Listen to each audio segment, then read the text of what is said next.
இப்ராஹிம் அலைஹிஸ்ஸலாம் அவர்கள் இறந்த ஒருவரின் சடலத்தை கண்டார். அதை பறவைகளும் கொத்தி தின்று கொண்டிருந்தன, மீன் இனங்களும் தின்று கொண்டிருந்தன. இக்காட்சியை கண்ட இப்ராஹிம் நபியின் உள்ளத்தில் ஒரு எண்ணம் எழுந்தது.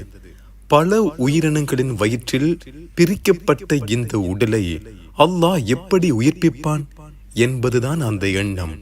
இந்த எண்ணத்தோடு இப்ராஹிம் நபி அவர்கள் அல்லாஹுவிடம், என் இறைவா, இறந்தவர்களை எப்படி உயிர்ப்பிக்கின்றாய் என்று எனக்கு காட்டுவாயாக என்று கேட்டார்கள். இப்ராஹிம், நீ நம்பவில்லையா என அல்லாஹ் கேட்டான். இல்லை இல்லை, நான் நம்புகின்றேன். இதை கண்ணார கண்டு உள்ளம் அமைதியுற விரும்புகின்றேன் என்றார்கள். அதற்கு அல்லாஹ் 4 பறவைகளை எடுத்து நன்கு பழக்கச் சொன்னான். இப்ராஹிம் நபி அவர்கள் 4 பறவைகளை எடுத்து வளர்த்தார்கள். பின்னர் அவற்றை அல்லாஹ் கூறிய விதத்தில் அறுத்து துண்டு துண்டாக்கினார்கள். பறவையின் பாகங்கள் அனைத்தையும் ஒன்றா கலந்தார்கள்.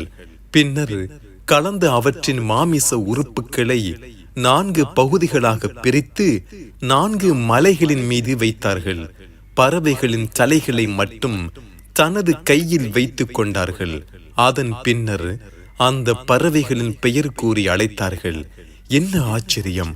அவர் பெயர் கூறி அழைத்ததும் ஒவ்வொரு மலையில் இருந்தும் துண்டு போடப்பட்ட இறைச்சி, அவற்றின் சிறகுகள், கால் எல்லாம் ஒன்று சேர்ந்து மீண்டும் பழைய பறவையாகி வந்து இப்ராஹிம் நபியின் கையில் இருந்த தலையுடன் இணைந்தன. இவ்வாறு 4 பறவைகளும் உயிர் பெற்ற அற்புதத்தை இப்ராஹிம் நபி அவர்கள் கண்ணார கண்டு பேரானந்தம் அடைந்தார்கள். இவ்வாறுதான் இறந்து அடக்கப்பட்டவர்கள், எரிக்கப்பட்டவர்கள், கடலில் மீன்களுக்கும் காட்டில் விலங்குகளுக்கும் இரையானவர்கள் அனைவரையும் அல்லாஹ் உயிர் கொடுத்து எழுப்புவான். இப்ராஹிம் நபியும் பறவைகளும் சம்பந்தப்பட்ட இச்சம்பவத்தை சூரா அல் பக்ரா அத்தியாயம் 2 வசனம் 260 காணலாம். நாம் மரணித்த பின்னர் மீண்டும் அல்லாஹ் எங்களை உயிர் கொடுத்து எழுப்புவான். நாம் செய்த நன்மைகளுக்கு பரிசு தருவான், பாவங்களுக்கு தண்டனை தருவான். இது இஸ்லாத்தின் அடிப்படையான நம்பிக்கையாகும்.